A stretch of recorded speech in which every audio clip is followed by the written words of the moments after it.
Bueno, muchas gracias. Muchas gracias. Bueno, buenas tardes a todos y a todas, más allá que con todos y con todas nos hemos ido cruzando en estos 2 días de trabajo tan lindo y tan intenso.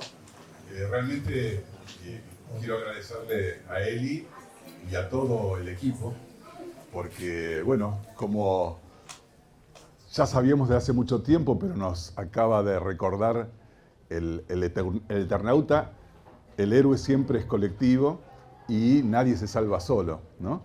Y nadie trabaja solo cuando trabaja en serio. Entonces hay un hermoso equipo junto con Eli, que les agradezco haber tenido esta deferencia de convocarme para cerrar el Congreso. De la misma manera, a las autoridades del Consejo Superior del Colegio de Arquitectos, que, bueno, tengo el orgullo de trabajar dentro del Consejo Superior hace muchos años, no solamente como director de la Casa Curchet, sino también en otros roles, y realmente tanto a Ramón, como a Alejandro, como a Silvia, como a Claudio, como a Héctor, que anda por ahí también, creo, un agradecimiento por la confianza en permitirme hacer este cierre.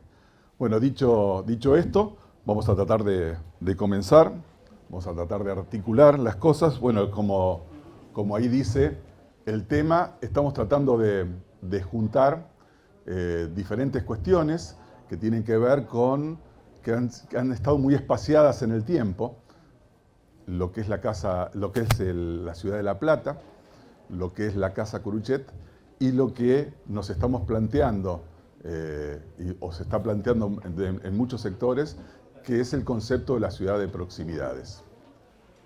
Vamos a arrancar más o menos cronológicamente, hablando de la ciudad de La Plata, básicamente de la fundación de la ciudad de La Plata, que, como creo que todos saben, es producto de una decisión política.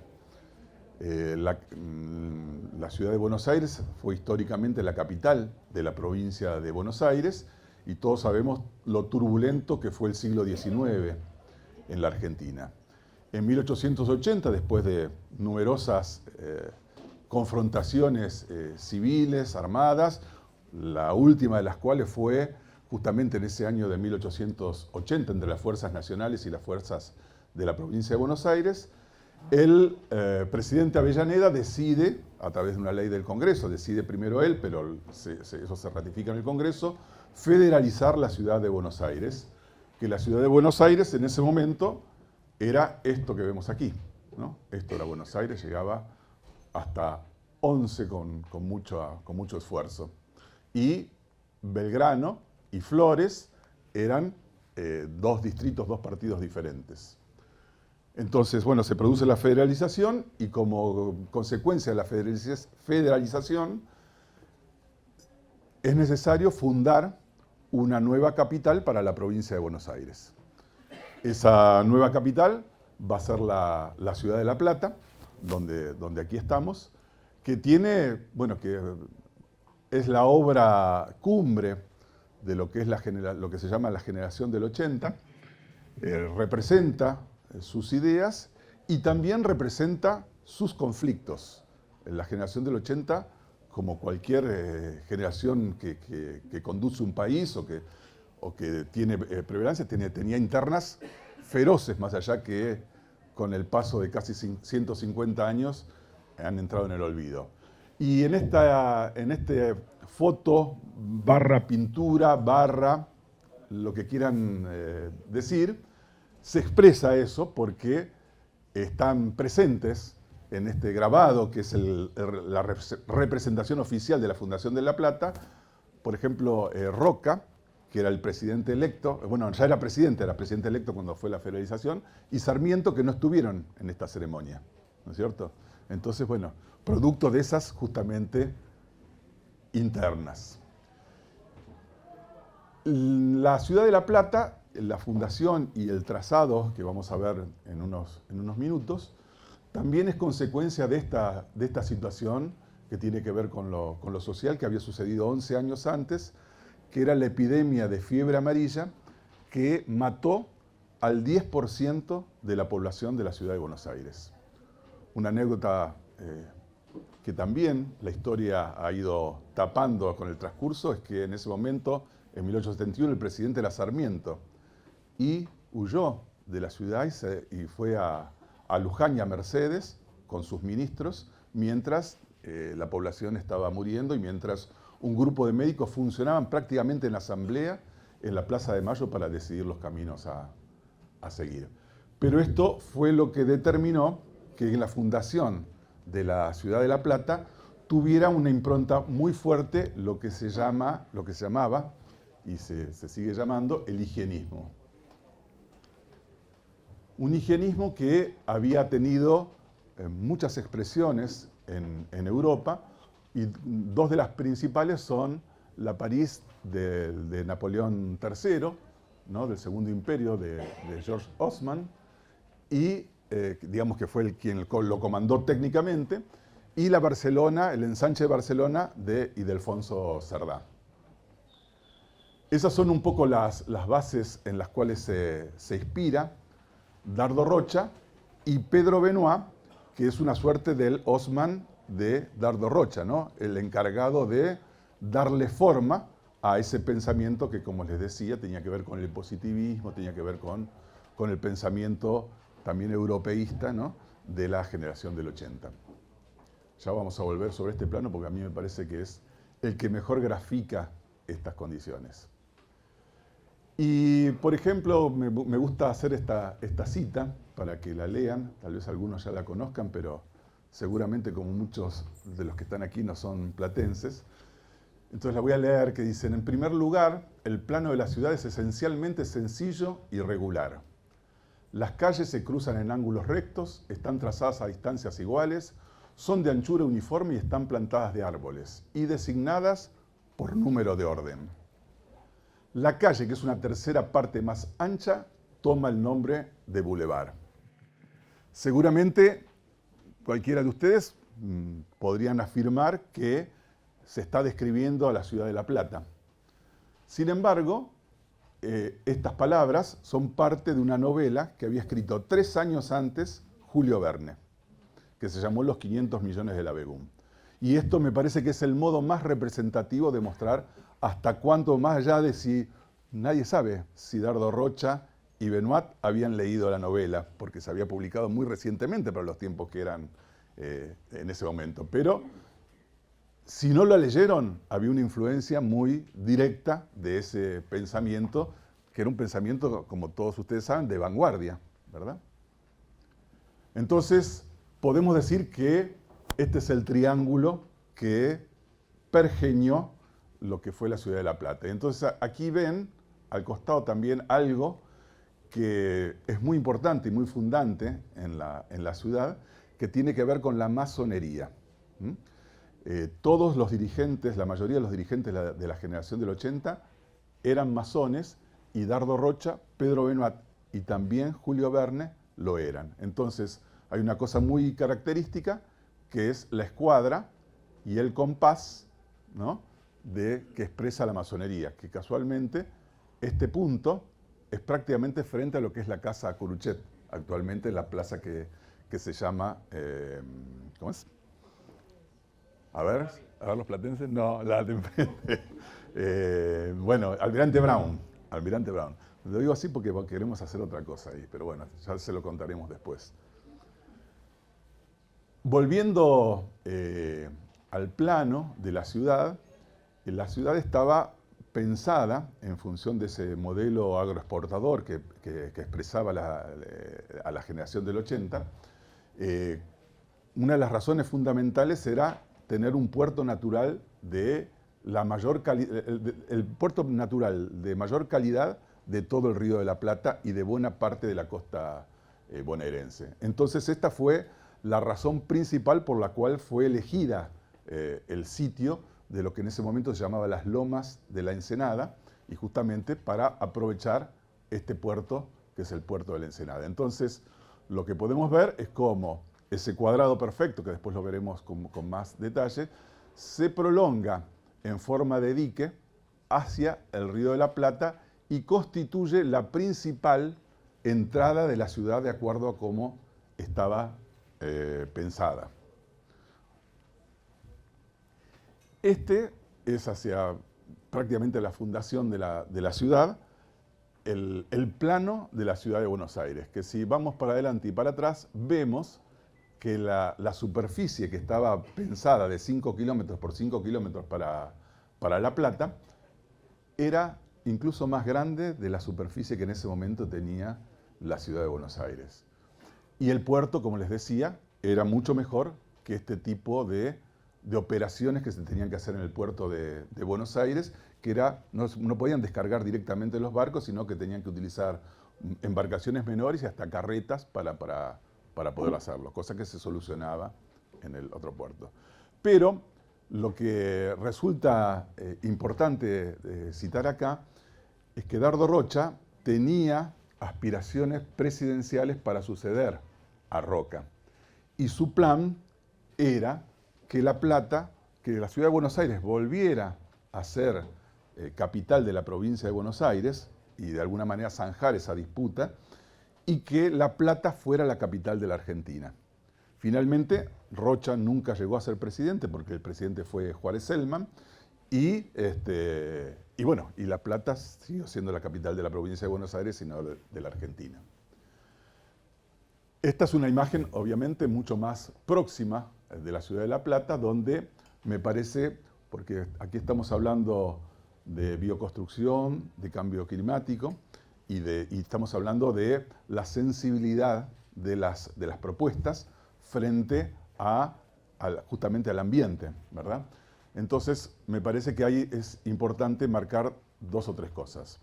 Primero, el cuadrado perfecto, la trama ortogonal principal, ¿no?, que está ubicada a medio rumbo, es decir, el norte está hacia aquí, el este está hacia aquí, el oeste y el sur.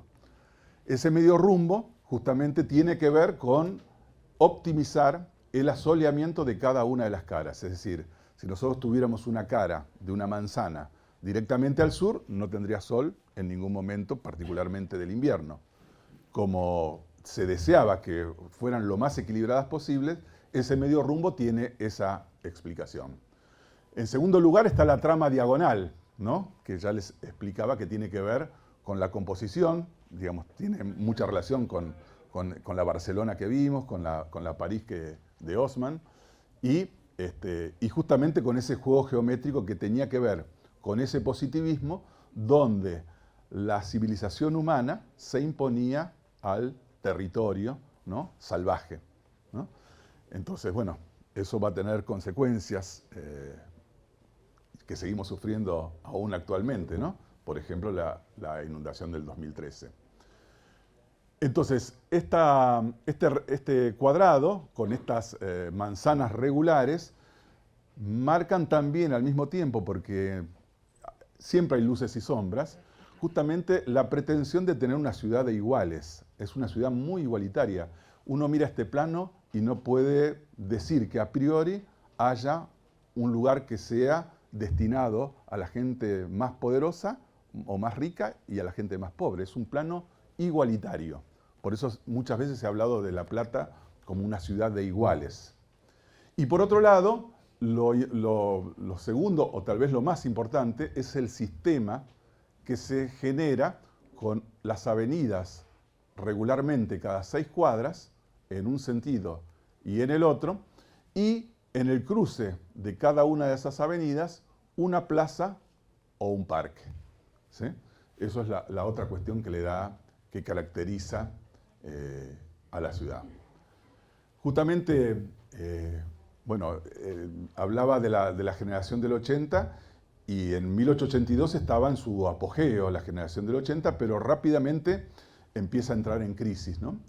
Entonces, en 1889, justamente luego de la gran crisis, yo les decía que fue presidente Juárez Celman no termina el mandato, surge el radicalismo con la revolución de 1890, con una serie de conflictos bastante graves, pero sin embargo, el antiguo régimen, antes de decaer, como suele suceder, se viste de gala y lleva a la Argentina y tiene uno de los principales pabellones de la Exposición Universal de París cuando se construyó la Torre Eiffel, por ejemplo, ¿no? Y bueno, y la ciudad de La Plata, que es presentada como una innovación, gana 2 medallas de oro, a la ciudad del futuro y a la mejor realización construida. Paralelamente, por ejemplo, para la construcción de la ciudad fueron importados arquitectos, fueron incorporados maestros mayores de obras y fueron incorporados obreros. La mayoría de ellos fueron italianos y esta era la institución más representativa que tuvieron y tienen. Hemos hecho un trabajo hace pocas semanas con la Embajada de Italia y con varias universidades italianas sobre este lugar que era la Società Unione e Fratellanza de Socorros Mutuos, ¿no? Donde se reunían todos esos obreros que los iban a buscar a Europa y los traían con promesa de buen laburo y buena paga, pero que eso era siempre una verdad a medias y que, bueno, necesitaron asociarse en este tipo de instituciones, porque además en esa decadencia lo que sucedía eran cosas como esta, ¿no? Pocos años después de la fundación, que también refleja Ernesto de la Cárcova en esta pintura magistral de la historia del arte argentina, que se llama Sin pan y sin trabajo, donde, bueno, justamente, bueno, todo lo que pueda decir va a ser peor, menos elocuente de lo que se ve en la imagen. Pero esas dos situaciones convivían. Por un lado, el modelo agroexportador que hacía ricos, muy ricos, a una minoría y que al mismo tiempo corría a los márgenes prácticamente podríamos decir, de la dignidad humana a las enormes mayorías. Bueno, antes de llegar a eso vamos a hacer un relato de cómo sigue, pues estamos en 1894 y la imagen que sigue es de 1929, o sea que hay unos más de 40 años entre uno y otro. En el medio de eso sucede, por ejemplo, la irrupción del radicalismo, que después de varias revoluciones, de varios intentos armados, llega al gobierno a través de Hipólito Yrigoyen en 1916, luego de la ley que permite el sufragio universal.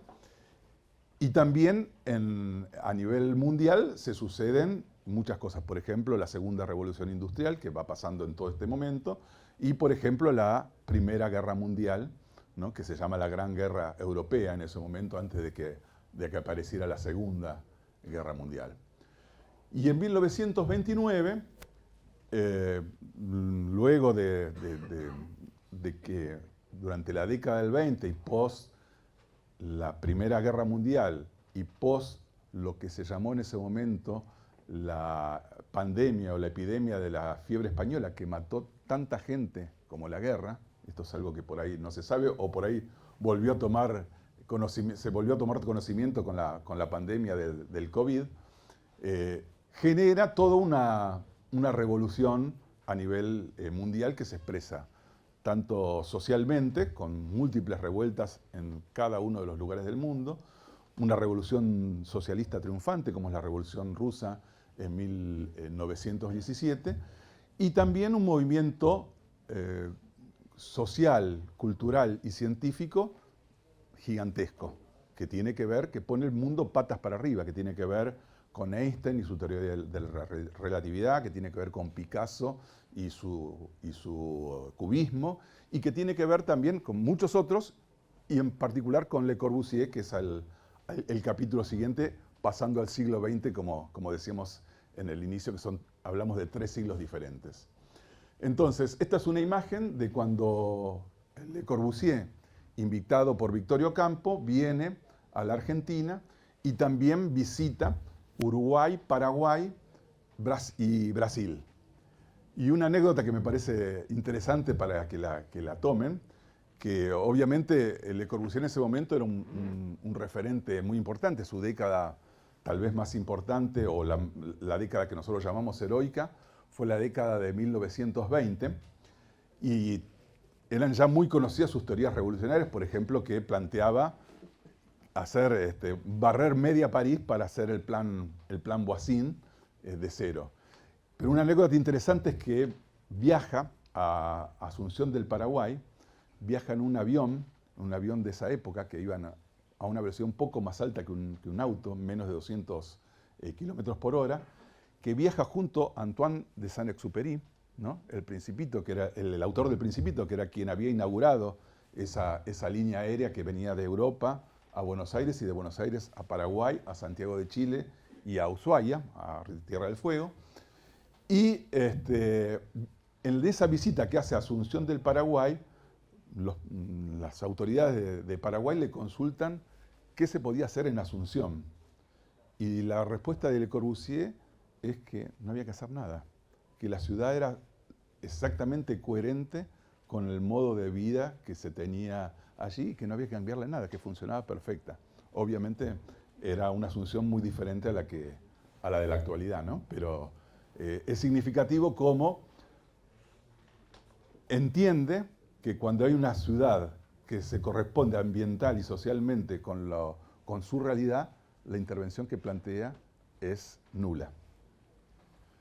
Es muy distinto de lo que sucede en Buenos Aires, o su mirada, en principio su diagnóstico sobre Buenos Aires, a que habla del damero maníaco, ¿no? Que es esto, y particularmente de estos terrenos, cuando él elogia el cielo argentino, que lo subyuga, él habla que la poesía de Argentina es que tiene cielo por todas partes. Obviamente él habla de Argentina, del litoral, ¿no? de Buenos Aires, de La Plata que conoció, ¿no? Pero lo fascina ese cielo.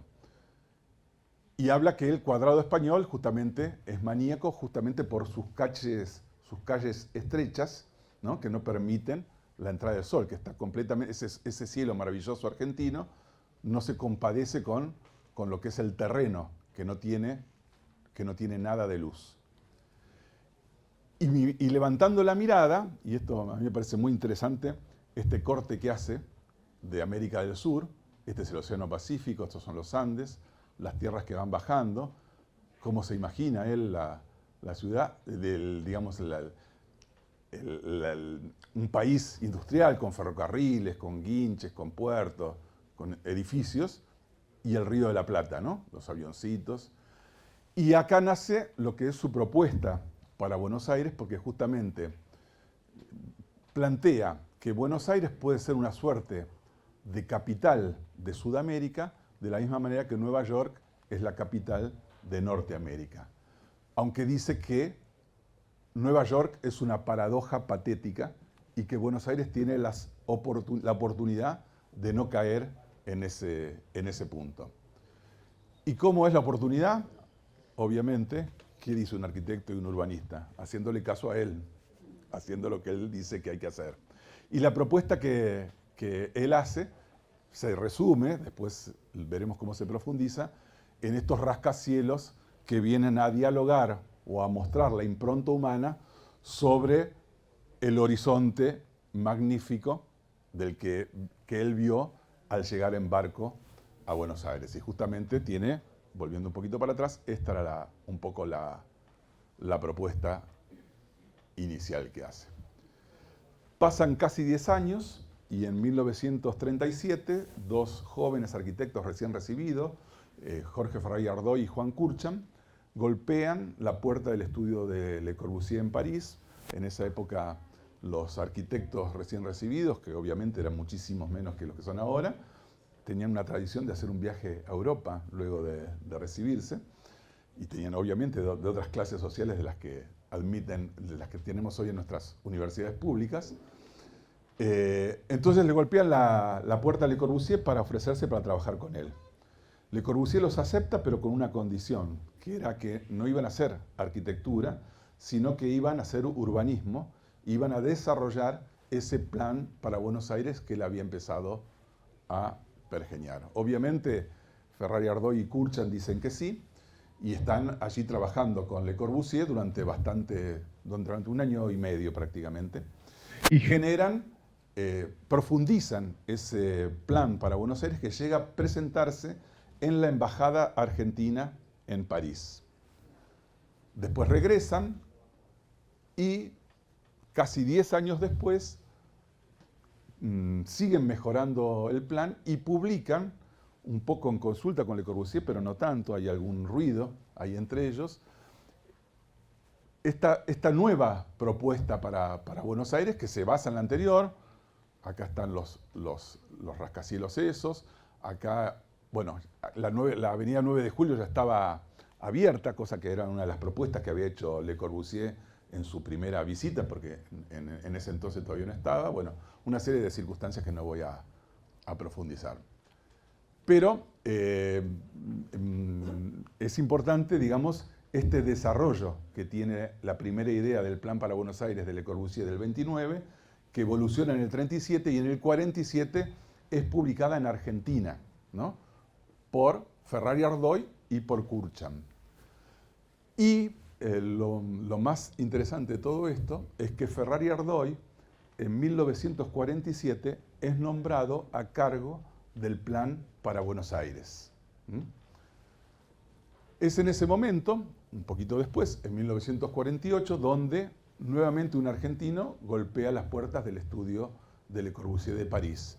Ese argentino, virtualmente, porque no fue personalmente, sino que fue su madre y su hermana, era Pedro Curuchet, un médico muy especial, hijo de inmigrantes de origen vasco, que como todos los inmigrantes de aquella época habían llegado con una mano adelante y otra atrás, y que sin embargo, en una generación, en poco más de 50 años, había pasado de ser un inmigrante de la más absoluta pobreza y gracias a la educación pública a ser un profesional sumamente reconocido y sumamente de vanguardia, no solo a nivel argentino, sino a nivel internacional. Que entre sus particularidades lo que tenía era que diseñaba y construía su propio instrumental quirúrgico. Particularmente porque su padre era herrero, entonces ahí aprendió el oficio de herrero y lo coordinó, lo supo combinar, lo supo mezclar con lo que había, la capacidad científica y que había logrado en la universidad pública. Y de esa mezcla justamente se transforma en diseñador y en constructor de su propio instrumental. Y esta circunstancia lo hace conocer que en un lugar del mundo existía un tipo que era muy referenciado, que era Le Corbusier.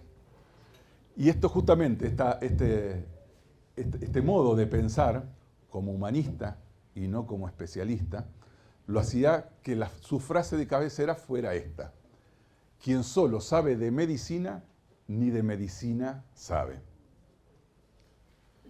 Estos, bueno, en unas fotos de acá de Mario Retic, que no sé por dónde anda sacando fotos nuevamente, me parece que sintetizan un poco este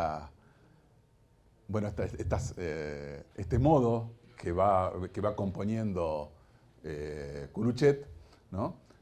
Y de fabricar, de diseñar y construir y de explicar cómo utilizar ese instrumento aximanual que va en el eje de la mano. Bueno, entonces en el 48, les decía, llega Leonor Curuchet al estudio de Le Corbusier y lleva este programa, que es mucho más extenso, donde Curuchet detallaba qué era lo que quería de su casa. Vamos a pasar un poquito más rápido porque me parece que me estoy deteniendo demasiado. Acá acepta Le Corbusier rápidamente ese encargo y cita esto, que le interesa hacer el encargo, por un lado, porque le interesa, desde el punto de vista social, hacer la casa para un médico con su lugar de trabajo, y por otro lado, porque habiendo hecho el plan para Buenos Aires, le gustaba poder hacer un ejemplo construido que le sirva para poder concretar ese plan. Le ofrece un terreno, que está aquí, en una fotografía aérea de esa época, esta no la sacó Mario. Aquí estamos y vemos cuál es la ubicación que tiene el terreno en el eje cívico de la ciudad, en el punto donde ese eje cívico se encuentra con el principal espacio verde de la ciudad, que es el bosque. Acá es la carta donde Le Corbusier recomienda a Amancio Williams para que sea el director de la obra, como verán muy rápidamente, en el 48, y eso es lo que hace Curuchet. Y esto, bueno, comienza el proceso de diseño, y me parece que esta es una linda frase que es clave, que dice esto, ¿no? Que la arquitectura está en el espacio, en largo, en profundidad y en altura. Es volumen y es circulación. La arquitectura se hace en la cabeza y hay que llegar a concebirlo todo con los ojos cerrados. Yo no voy a desarrollar esto ahora porque lo tenemos desarrollado, pero no quiero ser tan extenso. Pero quiero mostrarles este primer dibujo que verán, hacen una hoja borrador para entregarle a dos de sus estudiantes,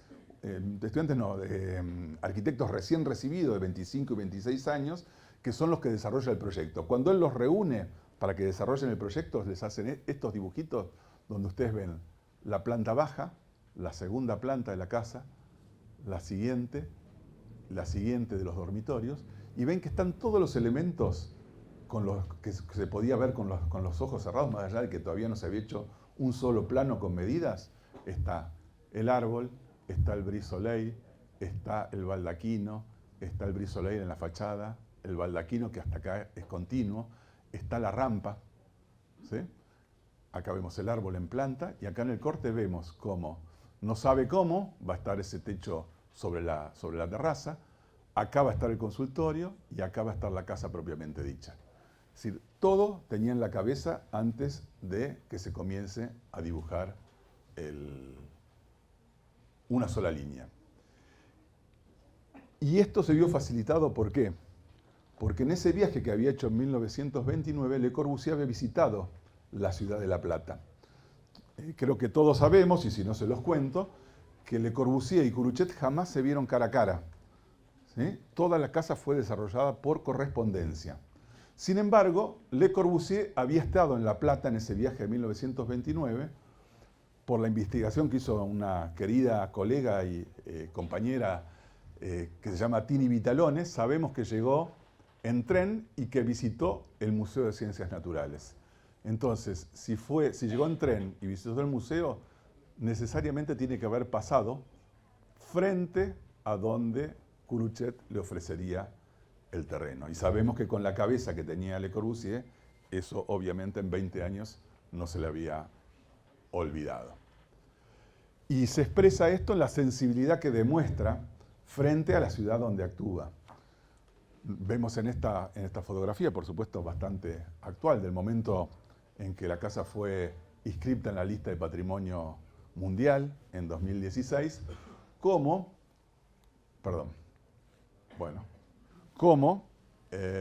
esta línea de fachadas, que es muy característica de la ciudad de La Plata, la manzana como anillo, construida, la manzana plural, que es un anillo construida en todo su alrededor, bueno, cómo continúa eso a través del brise soleil y del baldaquino, y sin embargo se desmaterializa para dialogar también con la casa de Andrés Calnay, que está al lado. Entonces, cómo hay un diálogo en términos de la fachada, ¿no? En términos más allá que el lenguaje es completamente diferente, cómo busca encontrar esa continuidad, y ahí pasa lo mismo que lo que decía con Asunción del Paraguay. Hay una enorme sensibilidad hacia el sitio de parte de Le Corbusier.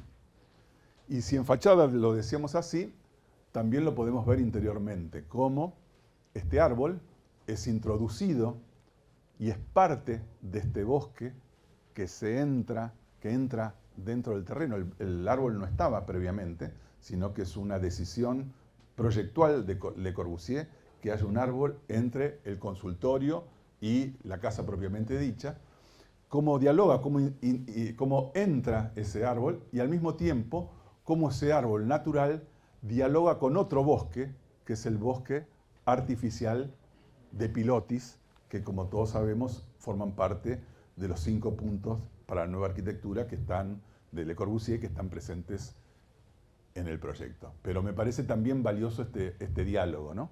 este diálogo con el bosque, que no solamente es, o con el entorno, que no solamente es a través de la fachada, sino a través de cosas, si se quiere, más conceptuales.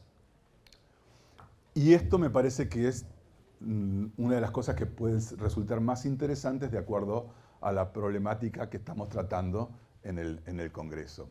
Y que tiene que ver con en el proceso que empezó, el proceso de dibujo de la casa a través de Roger Ollam y bueno, el otro arquitecto suizo que no recuerdo en este momento el nombre, empieza a principios de febrero, y ya para el 23 de febrero, porque está perfectamente documentado ese proceso de proyecto, Le Corbusier averigua cuál es la latitud de la ciudad de La Plata. Y con eso, esto été quiere decir verano en francés, y el sol ve cuál es el movimiento del sol tanto en verano como en invierno, y eso le sirve para justamente diseñar el sistema que permita.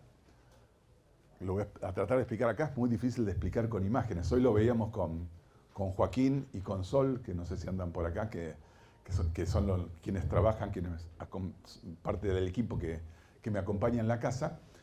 Hoy, que ya estamos entrando en el invierno, hace una hora y media, el sol entraba completamente en la casa.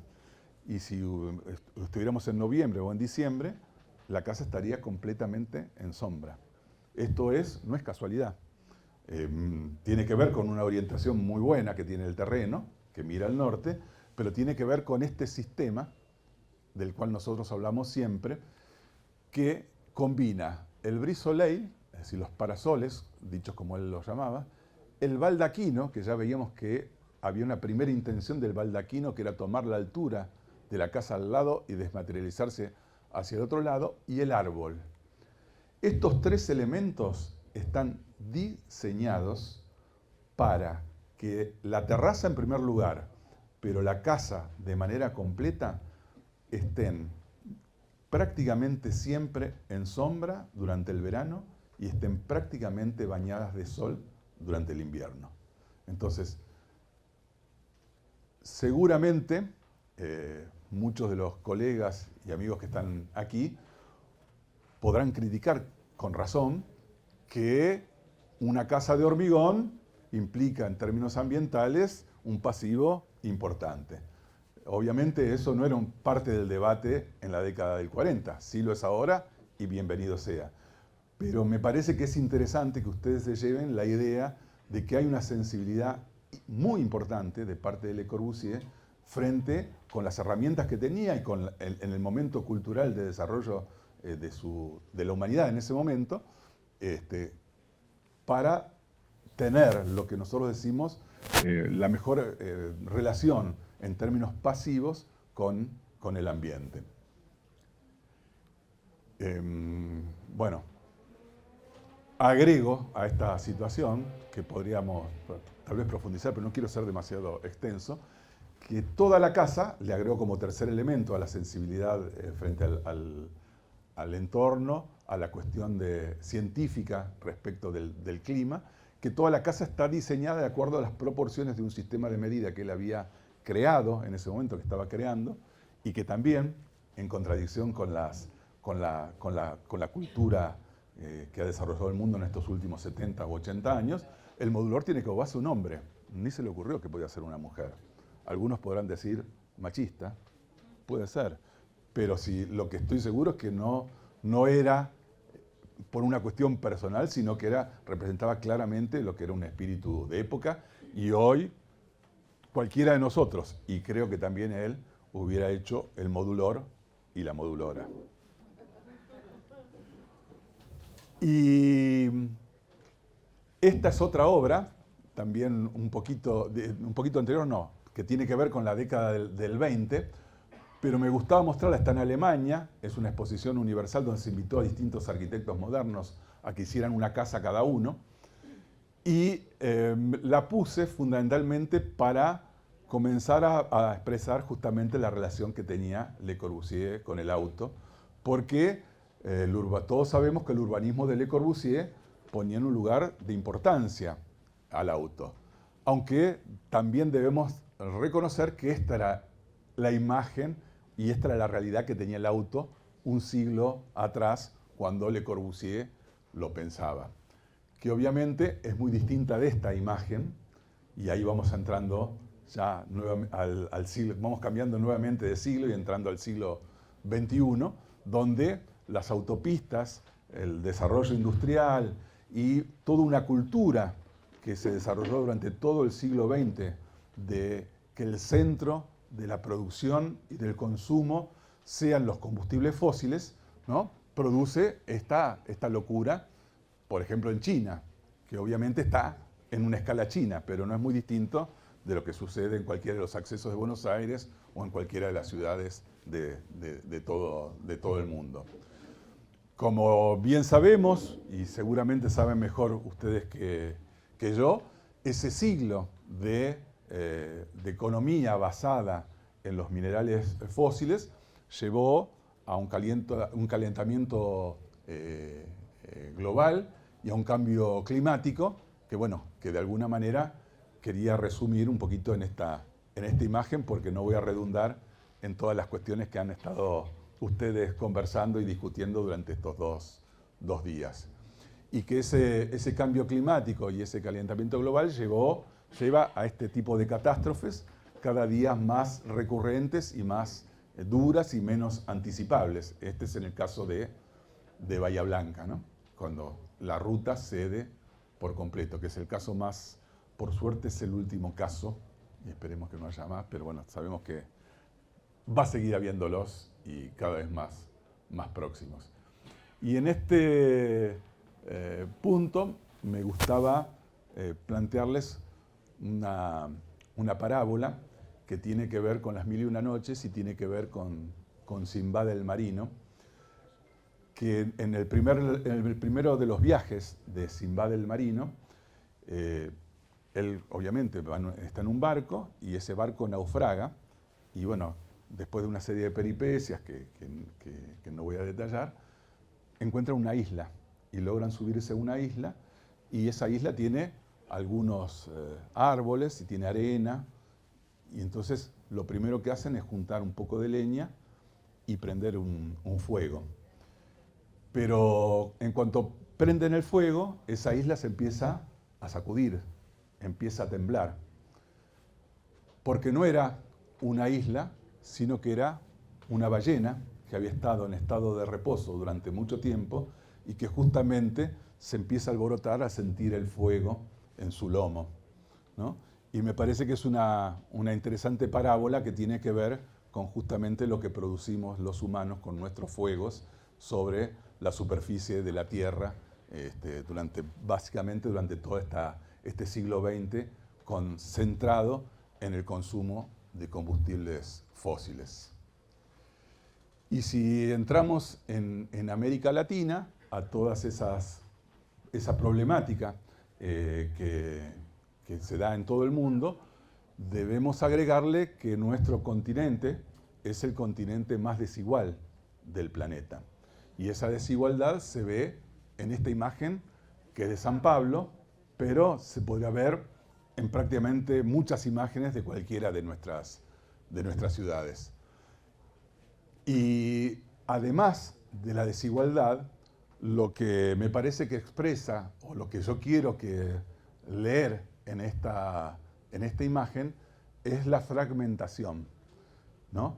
Que es también lo que se produce en el siglo XXI con esta cultura del auto, que crea, particularmente en el continente sudamericano o latinoamericano, merced a esta desigualdad, una fragmentación social que conduce a una fragmentación territorial que tiene que ver con la generación de barrios privados y de countries para los sectores más acomodados de la población y los asentamientos a través de tomas de tierra, que son el único recurso que tienen los sectores más vulnerables de la población. Pero esto es una consecuencia directa del sistema y lo que produce, digamos, se retroalimenta el sistema con esto. Esa desigualdad genera la fragmentación social y territorial. Y esa fragmentación territorial aún más vulnera las oportunidades de los más pobres y concentra las necesidades, concentra, digamos, el poder y la capacidad de los sectores más acomodados. Esto fue detectado, incluso antes que tuviera la gravedad que tiene actualmente, por una urbanista que se llamó Jane Jacobs, que es una urbanista de origen estadounidense, que justamente se hace conocida como militante social al luchar contra la generación de una determinada red de autopistas que atravesaba la plaza a donde ella concurría en la ciudad de Nueva York. Y justamente a partir de ese sufrimiento y a partir de esa condición de activista social que tiene Jane Jacobs, escribe este libro, que es un libro de referencia desde la década del 60 a esta parte, donde habla, por ejemplo, tampoco lo voy a profundizar demasiado, de la ciudad viva, que es donde las oportunidades se pueden encontrar de todo tipo, ¿no? Caminando o andando en bicicleta. Habla de los ojos en la calle, donde lo que expresa con los ojos en la calle, que más que pensar la ciudad en abstracto, como se hacía en ese momento, a través de los grandes planos a ojo de pájaro, a vista de pájaro, había que mirar cómo funcionaba esa calle. La mezcla de usos, que para nosotros es muy importante y ha sucedido en la Argentina casi espontáneamente, ¿no? Donde exista el comercio, donde exista la producción, donde exista la vivienda, mezclados. Hay una cosa muy interesante de Pedro Saborido, el guionista de Capusotto, donde habla en su libro sobre el conurbano, que el dueño de una fábrica en cualquier lugar del conurbano quiere tener el chalet arriba de la fábrica, ¿no? Y que eso genera una determinada cultura. Bueno, esa es esa mezcla de usos que busca Jane Jacobs en el año 60, ¿no? Y la interacción cotidiana como capital social, justamente, que ese intercambio en el almacén, en la esquina, cuando se enferma un chico, cuando se enferma un viejo, o en la plaza o en la calle, es un capital social que hay que reivindicar y hay que potenciar.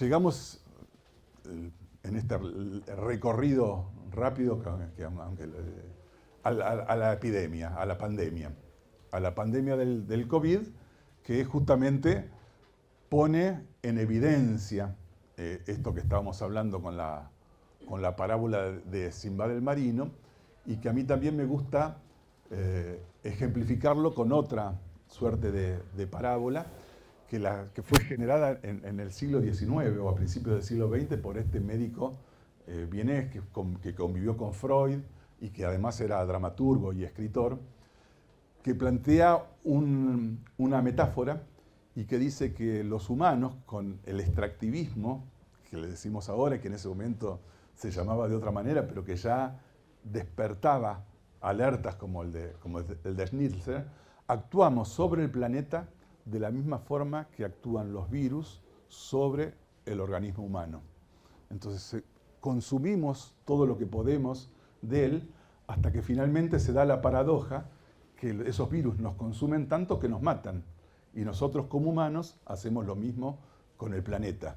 Consumimos a destajo sin mirar el medio ambiente o el planeta, y hasta que si nosotros seguimos en esta dirección, el planeta va a colapsar.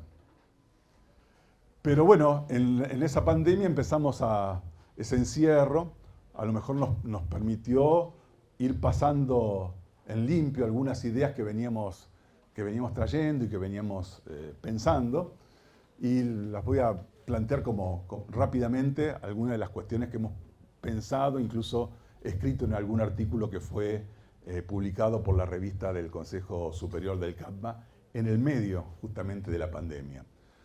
Pero que son casi verdades, algunas son de perogrullo, pero que evidentemente se notó, o nos dimos cuenta todos en la pandemia, que habían entrado en el olvido. La primera es que la casa es un derecho humano fundamental, que no hay vida digna sin una vivienda digna para todos y para todas, ¿verdad? La segunda, y lo voy a resumir para no leerlo completamente, que a partir de esta situación y de la cuestión de los medios digitales, el trabajo en casa es un elemento que vino para quedarse. Que toda vivienda, por mínima que sea, necesita un espacio al aire libre.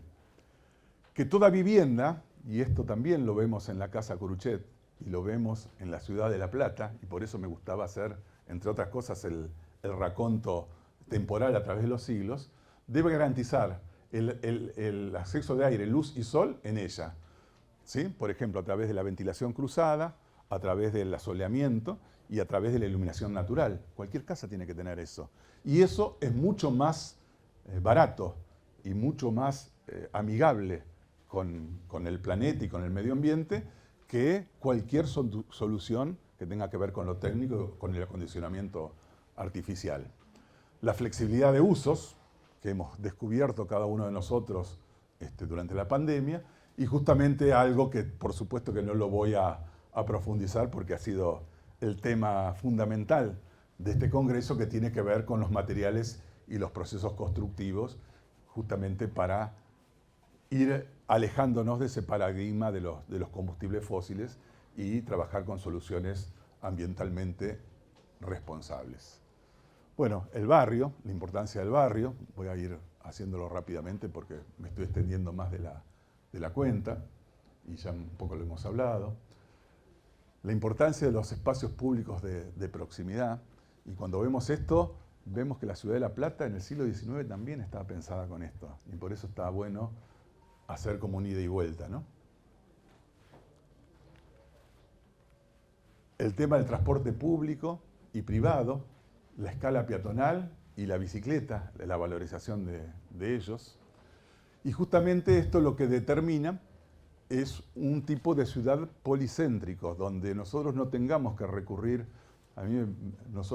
bueno, yo soy de La Plata, y cuando hablo de ir al centro, hablo de ir a 7:50, ¿no? Pero la mayoría de los habitantes del conurbano bonaerense, cuando hablan de ir al centro, se refieren a ir al Obelisco, por ejemplo, ¿no? Entonces, esta es un modelo de ciudad que nosotros tenemos que evitar, que tenemos que tratar de evitar, y eso se logra con el policentrismo, ¿no? Obviamente con distintas escalas, con distintos...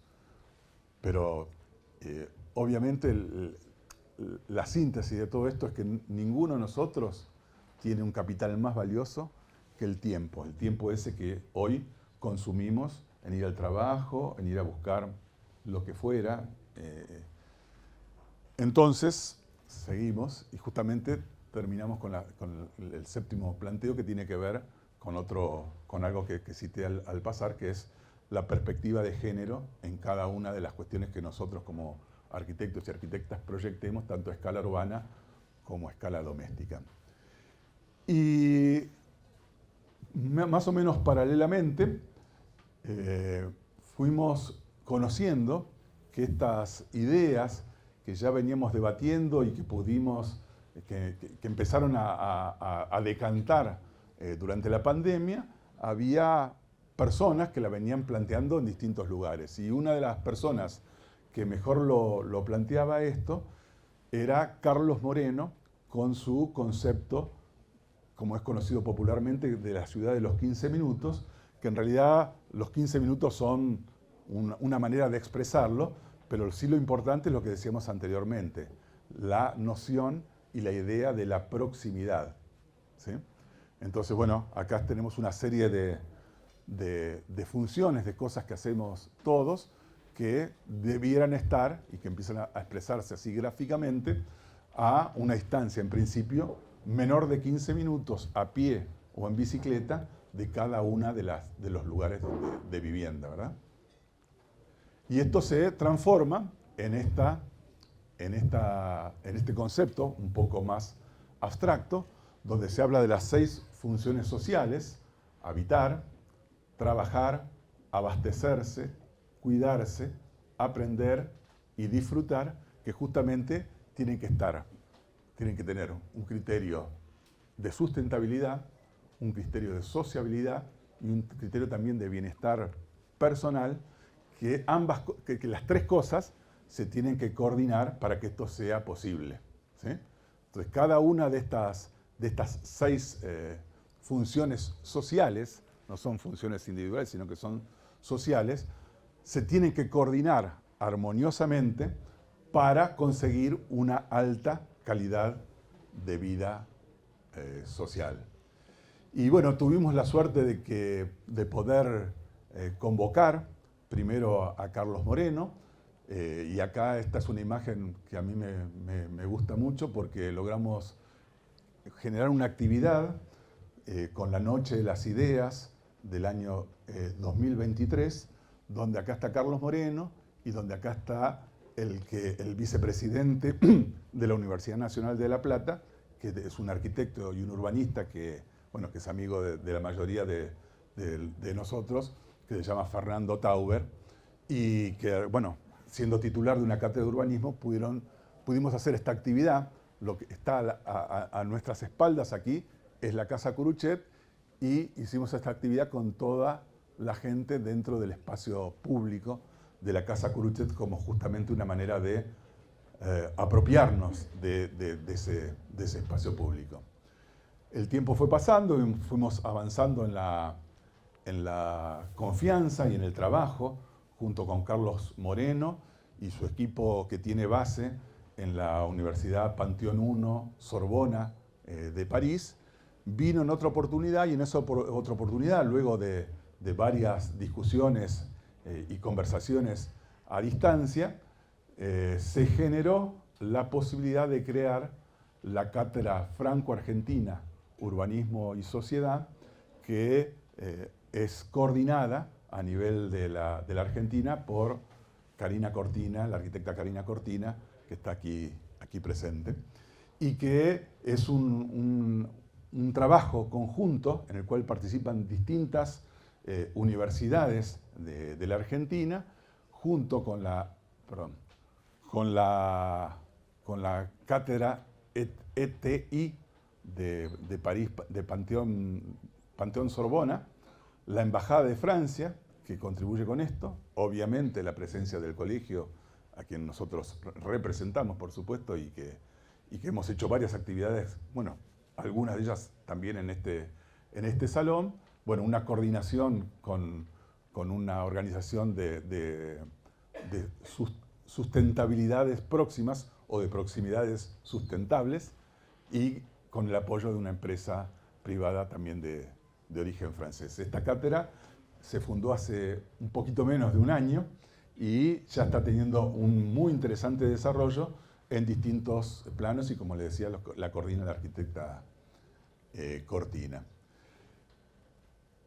Muchas veces nos preguntamos si justamente estas cuestiones que nos planteamos con todo este punteo, estos objetivos que nos venimos diciendo, son posibles de alcanzar o son una utopía, ¿no? Creo que cada uno de nosotros se plantea esa circunstancia. Entonces quiero terminar esta exposición con un concepto que justamente tiene que ver con la utopía.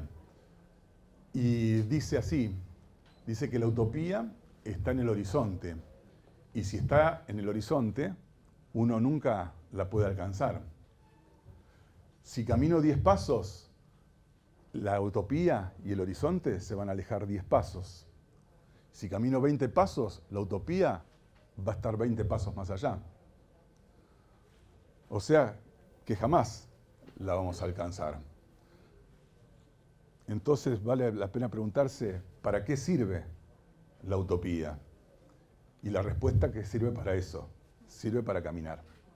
Esta obviamente no es una frase mía, sino que es una frase de Fernando Birri, tampoco es de Eduardo Galeano, a quien se la suele adjudicar, sino que de Fernando Birri, un cineasta santafesino, y en un debate que estaban acerca de la utopía en Cartagena de Indias, dialogando ambos, ante una pregunta de una persona del público, se le ocurrió plantear esto, que para mí tiene un nivel de sabiduría enorme y que me parece que es el aliciente como para que sigamos insistiendo con este tipo de congresos y sigamos insistiendo con este tipo de trabajo que venimos desarrollando cada uno de nosotros desde nuestro lugar. Muchas gracias.